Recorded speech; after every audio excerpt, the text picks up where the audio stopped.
Imagine, like, standing in this sweltering, just completely overcrowded rec center in the Bronx. Oh, yeah. The heat would have been unbelievable. Right. 1973, the walls are just bare cinder block, and the air is thick with, the smell of cheap cologne and fried food. And just so much condensation, like literally dripping down the windows. Exactly. And the DJ behind the folding tables, he isn't playing a smooth James Brown record. He's playing this obscure, frantic surf rock cover song. Recorded by a bunch of studio musicians in Vancouver, of all places. Yeah. And the crowd of teenagers in front of him is absolutely losing its mind. I mean, the sheer mechanical energy in the room feels like it could just tear the roof off. It's a completely electric environment. It totally is. And today we are looking at a unique document that proves the foundation of hip-hop wasn't just like a straightforward evolution of funk or soul. No, not at all. It was born from this frantic, almost genre-blind treasure hunt. Engineered to survive the terrible acoustics of a Bronx basement. So, welcome to the Deep Dive, everybody. I am thrilled you are here with us. It's going to be a really fun one. Our mission today is to tear down that neat, museum glass version of music history. We are unpacking the literal sonic DNA of early hip-hop. Using a really fascinating working document. Yeah, it's called Wrap Up Mix DJs, Docs, and it was written by a veteran DJ for a project called the Rotation Report. Okay, let's unpack this. What exactly is this document revealing to us? Well, we are looking at the working notes of a DJ who has spent 22 years behind the decks. 22 years. Yeah, a long time. And they're actively trying to reverse engineer a miracle, basically. This DJ is chronicling their process of building a tribute mix. To honor the original architects, right? Like the OGs of hip-hop. Exactly. Using modern digital software. But to do that authentically, I mean, they can't just play a playlist of greatest hits. Right, because that wouldn't capture the actual vibe of what was happening. No, they have to completely deconstruct the specific structural elements of funk, soul, rock, and Latin music, the stuff that made the original 1970s Bronx sound so explosive. It really forces you to shift your perspective on how you listen to music. It does. And if you are listening to this right now, I really want you to mentally leave whatever room or car you are in. Yeah, just transport yourself. We are stepping onto the pavement of the 1970s Bronx cityscape. It is an era defined by, well, severe urban decay and municipal neglect. But juxtaposed against this insane explosion of grassroots, hyper-local creativity. Right. And the environment is really everything here. Before this veteran DJ even lists a single record in their notes, they emphasize a very specific mandate. Oh, yeah. Bring back the house party.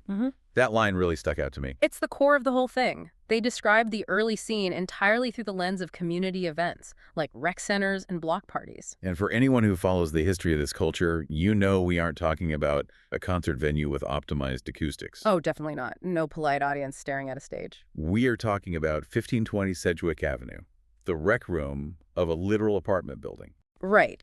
The notes explicitly state that these events were about family, friends, food, and fun. Fostering no other feeling than community and unity as a culture. Which is beautiful, but the physical reality of that space completely dictates the music. How so? Like, break down the physics of that room for me. Okay, so consider the architectural acoustics of a place like 1520 Sedgwick Ave. You have low ceilings, hard concrete floors, and cinder block walls. Right. Not exactly a recording studio. Far from it. If you play a standard soul record with a muddy, complex bass line and lush string arrangements in that room, it turns into an inaudible, booming soup. A booming soup. I like that description. It's true. The low frequencies, the bass, they bounce off the hard surfaces and basically cancel each other out. While the high frequencies get absorbed by the, hundreds of sweating bodies packed into the space? Exactly. Human bodies act like acoustic dampeners for high frequencies. So the music played in that room couldn't just be for passive listening. It had to be a functional percussive tool.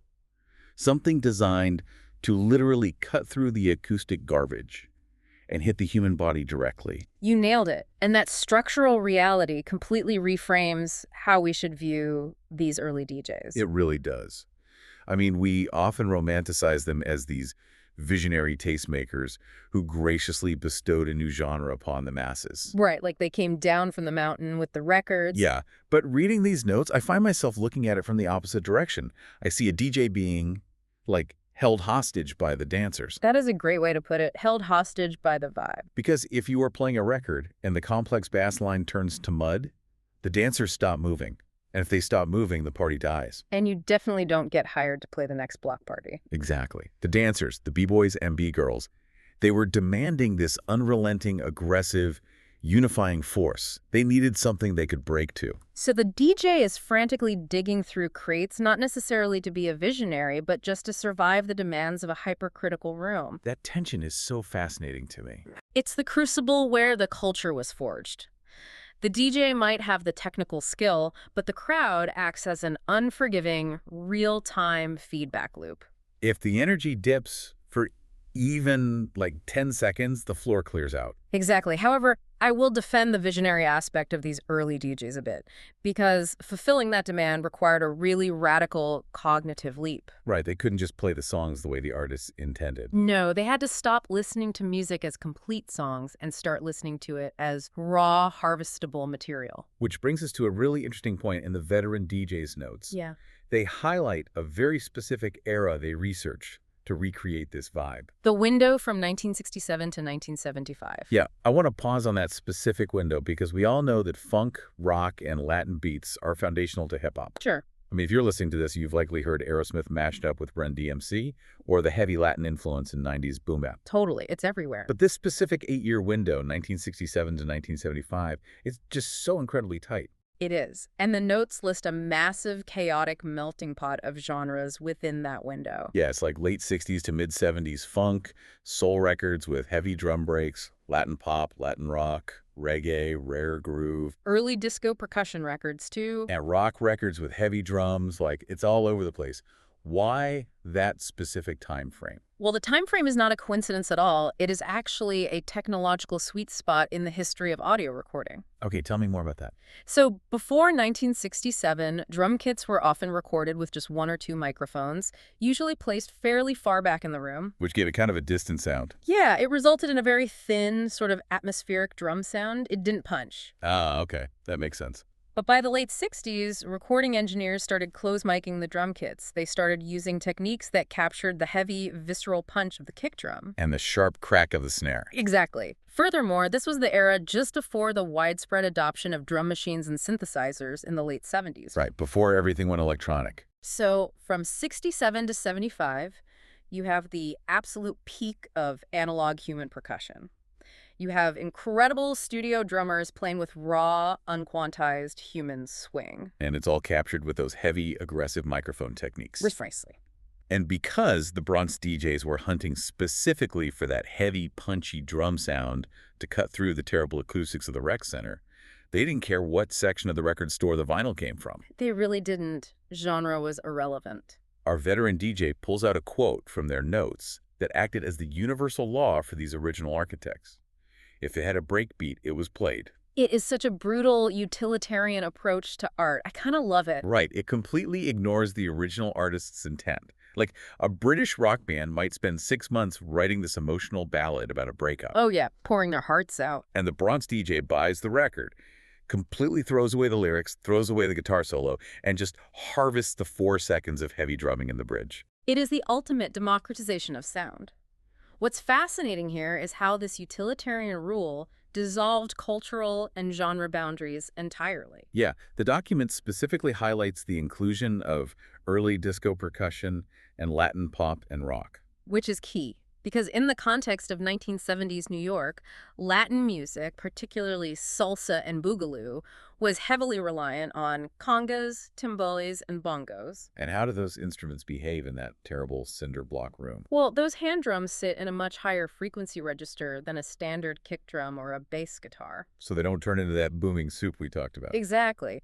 When you drop a Latin percussion break in a crowded, echoey room, those high, sharp transients cut through the air like a knife. Giving the dancers a razor-sharp grid to lock their bodies into. You got it.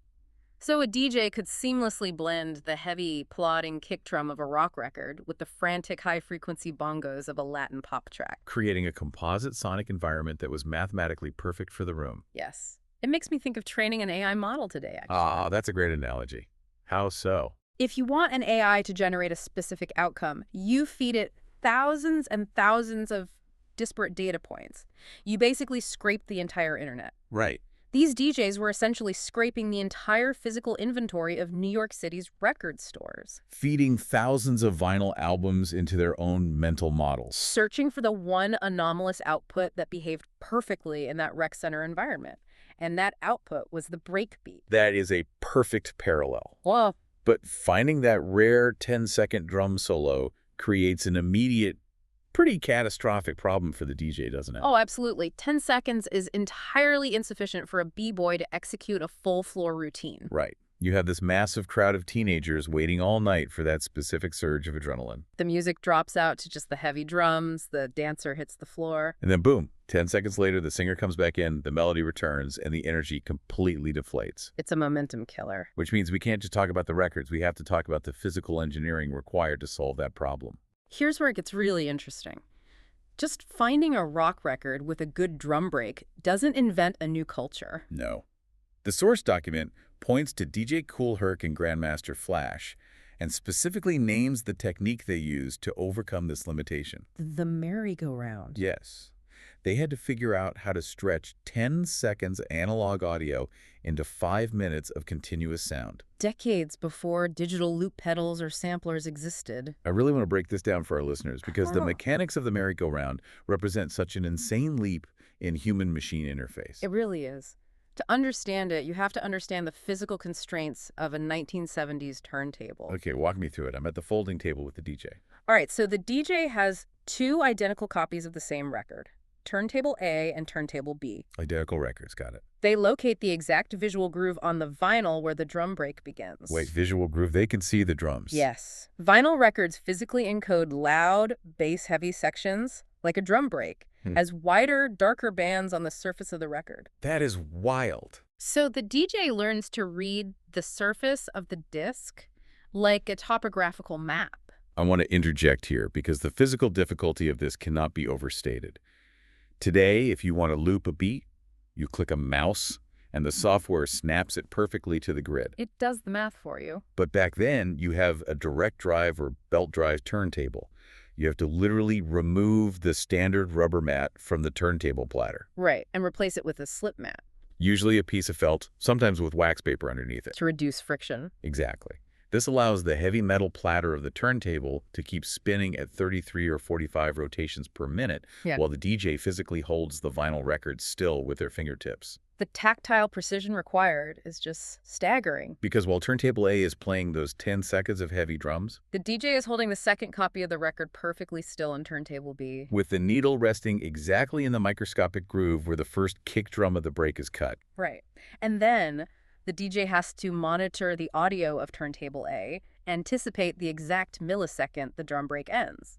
Let go of turntable B to start the loop over, and immediately grab the record on turntable A and physically drag it backward. dragging a diamond stylus through a vinyl groove against the rotation of the motor. Just to reset it for the next pass, it's a highly athletic performance. Or doing all of this in a dark, 100-degree room with massive subwoofers vibrating the tables, trying not to let the needle skip. It is absolute madness. It really is. The amount of hand-eye-ear coordination is akin to playing a classical instrument, but they're playing the playback device itself. That's a great way to look at it. The turntable became an instrument. And the document explicitly notes the purpose of this merry-go-round technique. It says it was for having the b-boys go crazy. Because it worked. They turned a fleeting musical anomaly into a continuous, unbroken loop of pure, uncut adrenaline. By doing so, they completely severed the drum break from its original context. The song was no longer a song, it was a canvas. And that continuous canvas is what allowed the MCs, the people who would eventually become rappers, to have a steady, predictable, rhythmic bed to vocalize over. Right. Without the physical engineering of the merry-go-round, hip-hop vocal delivery simply doesn't have the runway it needs to take off. You can't rap over a 10-second drum solo and then abruptly stop when the guitar comes back. Exactly. So this brings us to the actual raw materials, the specific tools Herc and Flash used to execute this engineering feat. The records themselves. Yeah, our veteran DJ doesn't just theorize in these notes, they list the holy grails. The ultimate digging finds. The first one highlighted in the document is Apache by the Incredible Bongo Band. The author calls it a Herc staple, the most famous breakbeat ever, and one of the most iconic pieces of hip-hop history. Apache is the Rosetta Stone of this culture. There's no doubt about it. But if we dig into the history of that specific recording, it really highlights the brilliant absurdity of the crate digging process, doesn't it? Oh, totally. Because Apache was originally a twangy instrumental surf rock song written by an English composer in the early 60s. Surf rock. It's so far removed from the Bronx. Completely. But then, in 1973, a record producer named Michael Viner needed some cheap background music for a B movie. I think the movie was called The Thing with Two Heads or something crazy like that. Yeah, something totally schlocky. He hired a bunch of studio session musicians, threw them in a studio in Vancouver, called them the Incredible Bongo Band. And they recorded a heavy, funk-driven cover of this old surf rock tune. Just to make a quick buck. I am obsessed with the fact that the foundational text of Bronx street culture was recorded by a bunch of session guys in Vancouver trying to make a quick buck for a B movie. It sounds like a punchline, honestly. It does. But it proves the rule we mentioned earlier. If it had a breakbeat, it was played. It didn't matter who made it or why. The intent of the creator was entirely irrelevant to the utility of the product. So why did Apache specifically become the ultimate weapon for DJ Kool Herc? What makes it so perfect? It comes down to mathematical and acoustic perfection. The track features this massive extended percussion break where the entire band drops out. Just leaving the rhythm section. Right, leaving only a standard drum kit playing a driving heavy beat layered heavily with really frantic bongo drums. And going back to what we talked about earlier with those cinder block acoustics. Exactly. The standard drum kit provided the low-end anchor, while the bongos cut right through the terrible room reverb. Providing that high-frequency grid for the dancers. Plus, the tempo is roughly 115 beats per minute, which, biomechanically speaking, is the absolute perfect speed for the complex footwork and power moves of the b-boys. It's like it was genetically engineered in a lab for a Bronx rec center. Even though it was made in Vancouver for a sci-fi B-movie. Amazing. Now, the document also names the second track, It's Just Begun, by the Jimmy Castor Bunch. Oh, yeah, a classic. The notes dub this the ultimate b-boy record, used heavily by both Flash and Herc. The veteran DJ specifically points to the breakdown in the middle of the track, calling it pure early hip-hop energy. Jimmy Castor was a brilliant funk musician who truly understood tension and release. How does that play out in It's Just Begun? Well, in the main part of the song, you have this massive blaring horn section and a really heavy bass line driving the track. It's a very full, overwhelming sound. Right. But the genius is the breakdown. Suddenly, the horns disappear, the guitar disappears, and you are left with this raw, syncopated, almost menacing rhythm section. And for a DJ standing in a sweaty rec center, hitting that breakdown. It's like detonating a bomb in the room. Yeah. All the sonic clutter falls away, and the dancers are just hit with a pure concussive wave of rhythm. I look at these two tracks, Apache, and it's just begun. Like the foundational source code of an operating system. That's a really good analogy. Like, if modern hip-hop culture is this incredibly complex, sleek software application running globally today, these two tracks are the ones and zeros. They built the architecture. Every subsequent generation of producers, from Marley Marl to RZA to modern trap producers, built their rhythmic sensibilities on the mathematical grid established by those specific breaks. It's crazy that you can draw a direct line from the Vancouver studio where Apache was cut straight through a mixer at 1520 Sedgwick Ave, all the way to the Billboard charts today. And that profound legacy is precisely why our modern veteran DJ is writing these notes for the rotation report. Right. We have spent all this time analyzing the 1970s, but we have to remember, this source document is a present-day working file. The author has 22 years of DJing experience today, and they are attempting to synthesize decades of evolution back into its rawest form. So what does this all mean for the DJ sitting at their laptop today? The notes explicitly state that recreating the authentic Bronx block party vibe requires more than just, looping Apache for an hour. Because that would get boring pretty fast. The DJ writes that the trick is mixing the obvious breakbeat classics with much deeper crate digging records. Crate digging, the obsession. For those who might not know the mechanics of the culture, crate digging is the obsessive pursuit of hidden rhythmic gems. In the analog days, it meant spending literally 8 hours in a dusty thrift store, physically pulling thousands of records out of milk crates. Looking for like a weird Latvian jazz record from 1972 that might have a 3-second drum fill. Exactly. It was an act of extreme physical and financial endurance. You were buying records based purely on the album art or the instruments listed on the back cover, just hoping to find a usable break. You'd go home, put it on the turntable and pray. And usually it was garbage. But sometimes... Sometimes you found the magic. Today, though, crate digging has largely migrated to the digital realm. Right. Producers scour obscure YouTube channels, they digitize old cassettes, and trade FLAC files on message boards. But the philosophy remains identical. You are searching for the anomalous data point. Our veteran DJ understands that the magic of the early Bronx parties wasn't just the heaviness of the drums, it was the element of surprise. That is such a crucial point. If you only play the hits, the crowd gets bored. The b-boys wanted to be challenged. They wanted the DJ to throw a rhythm at them they had never heard before, forcing them to adapt their dancing in real time. So the DJ had to constantly introduce new, obscure breaks just to maintain their status. It was an arms race of obscurity. But what absolutely fascinates me about this document is the technology the author is using to do this today. They specifically note they are using Serato to build this tribute mix. If we connect this to the bigger picture, the introduction of Serato into this narrative is a brilliant paradox. Okay, explain Serato for anyone who hasn't seen a modern DJ booth. Sure. Serato is a digital vinyl system. It allows a DJ to use specialized physical vinyl records that emit a timecode signal. So the records don't actually have music on them. Right, they just have a continuous high-pitched tone that talks to a laptop. This allows the DJ to physically manipulate digital MP3 or WAV files using the traditional turntables and slip mats we discussed earlier. So you get the tactile, physical resistance of scratching and cueing vinyl. But with the limitless library and visual waveform displays of a computer? It is the ultimate fusion of the past and the future.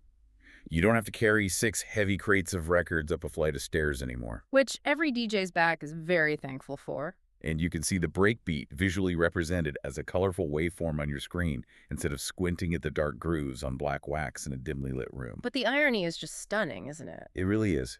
You have an expert with over 2 decades of experience utilizing highly advanced, modern computational software. And they are marshaling all of that processing power simply to recreate the sweaty analog imperfections of a rec center in 1973. It is an admission that while our tools have evolved exponentially, the biological human response to rhythm has not changed at all. The vibe that Kool Herc and Grandmaster Flash engineered out of necessity is a timeless acoustic phenomenon. The veteran DJ is using Serato not to sanitize the mix, but to ensure they can blend a pristine digital file of a James Brown break perfectly into a digitized, obscure Latin funk track. Maintaining that relentless, genre-agnostic energy that the b-boys demanded. It's using high technology to chase a ghost.